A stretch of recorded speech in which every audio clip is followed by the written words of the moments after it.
Wishing you all and your loved ones a happy Easter, brothers and sisters. This is the second Easter celebration we have in this pandemic.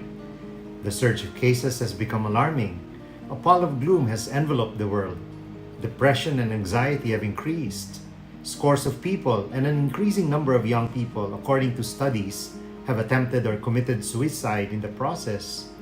Financial hardship from unemployment and business slowdowns, and feelings of entrapment, isolation, and burdensomeness have descended on many.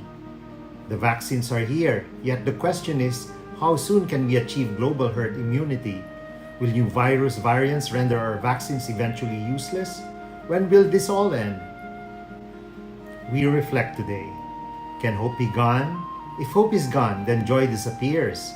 And when joy is wanting, then death is nearby. If not a physical death, spiritual death. Death nonetheless. The world needs a massive CPR to be revived. As we know, CPR means cardiopulmonary resuscitation. It is used to revive a victim of heart attack. I would like to offer a different kind of CPR for all of us to contain this virus of hopelessness that is eating at the core of our faith. Let me dwell on the three inspirations of Easter, represented by the abbreviation CPR. First is C for cheerfulness. According to an ancient Russian Orthodox tradition, the day before Easter was devoted to telling jokes. Priests would join the people in telling their best jokes to one another, presumably clean jokes. The reason was to reflect the joke God pulled on the devil in the resurrection. Satan thought he won on Friday, but God had the last laugh on Easter Sunday. So here's one. Beethoven died in 1827 and was buried in Vienna. A tourist went to visit his grave and found it a deeply moving experience. As they stood looking at the gravestone, they could hear music. It was Beethoven's music, only it wasn't quite right. There was something wrong. Then the tourist realized that it was Beethoven's music, but it was being played backwards. He saw a gardener in the cemetery and asked him what was going on. The gardener replied, "Oh, that's just Beethoven decomposing." Easter should bring us joy, for the Lord has resurrected. We must be people of joy. Otherwise, we cannot attract people to conversion with our forlorn, sad, and anxious faces. A Christian is supposed to be cheerful. Holiness is not about being timid, serious, and stiff. St. Thomas More, St. Vincent de Paul, St. Philip Neri are saints who have a healthy sense of humor. Jesus himself laughed a lot. We can infer this in the Bible passages if we just add a little imagination. Bishop Ambo David is fond of telling stories that bring color to biblical situations. For instance, Jesus loved children. People would not bring their children to him if he was stiff and cold. Another example is the laughter children exhibit when they hear Jesus speaking and comparing the speck in a person's eye to the beam in one's own eyes. What about his relationship with his apostles? They would not have lasted 3 years with him if he were not a person of joy. Joy is gratitude and sadness in gratitude. We can be so selfish, so caught up with ourselves, that we fail to recognize God's blessings in our lives. In Pope Francis's Gaudete et Exultate, his apostolic exhortation on the call to holiness, the title itself, Rejoice and Be Glad, is about joyfulness. He tells us, hard times may come when the cross casts its shadow, yet nothing can destroy the supernatural joy that adapts and changes, but always endures. That joy brings deep security, serene hope, and a spiritual fulfillment that the world cannot understand or appreciate. The second inspiration of Easter is P for prayerfulness. This pandemic has led us to pray more incessantly, more regularly, more profoundly. Indeed, if there is any good that this has brought us, it is to help us pray. Pray with family, pray with more heart, pray for our life that it may correspond with the eternal that God promised. When God gave us His greatest commandment, to love Him with all our heart, soul, mind, and strength, He knows we cannot do it alone. We need His grace.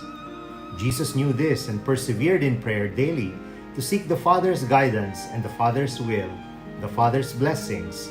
and this allowed him to stay on course for his mission on earth. We see Jesus untiringly going about his daily preaching, healing, and relating with people. Prayer gave him strength, kept his hope, bared his love. Prayer allows us to overcome our tiredness, our impatience, our frustrations, and disappointments. One day, a sister of the Missionaries of Charity approached Saint Mother Teresa. After working in the slums of India, she was very exhausted, worried about the lack of means. Mother Teresa just pointed to the sun. She said, and I quote, "It continues to emit light so we can see, and it's for free. You see the animals and plants.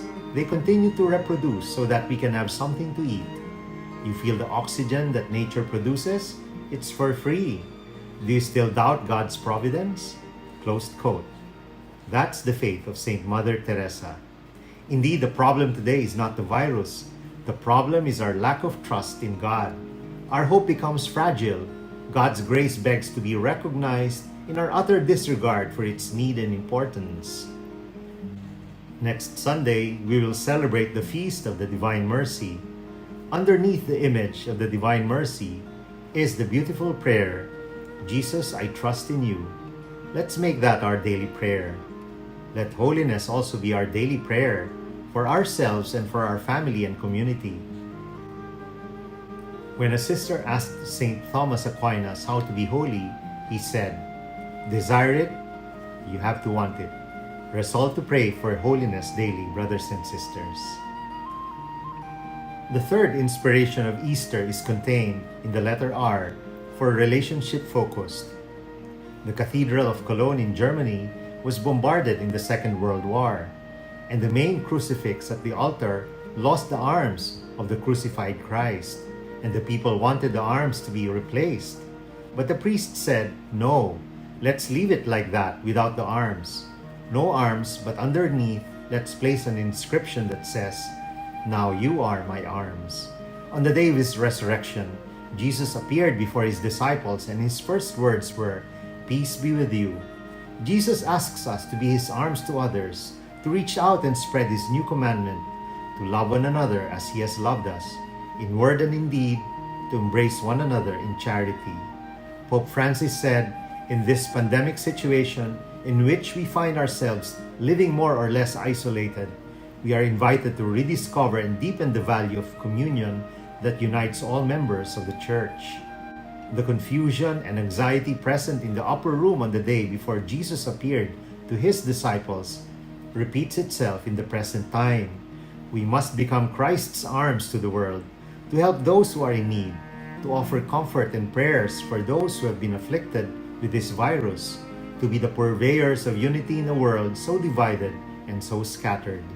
This was in fact Jesus' prayer to his Father in heaven just before he went to the Garden of Gethsemane. He said, "Father, make them be one." And he repeated this 3 more times to emphasize that we cannot abscond from obeying the commandment to love. Our response then to God's love is for us in this pandemic time to love him back and love him back to back with others. But most certainly, the quality of our love is dependent on the quality of our prayer time. We can give and forgive, bear and forbear, rid ourselves of our critical spirit and an angry heart if we resolve to seek God's grace to love the difficult people, for there are pathways to holiness, our opportunity to someday rise up to heaven in God's glory. The Lord is risen today, so too must we. God bless your families, brothers and sisters. God bless our Catholic faith and couples for Christ.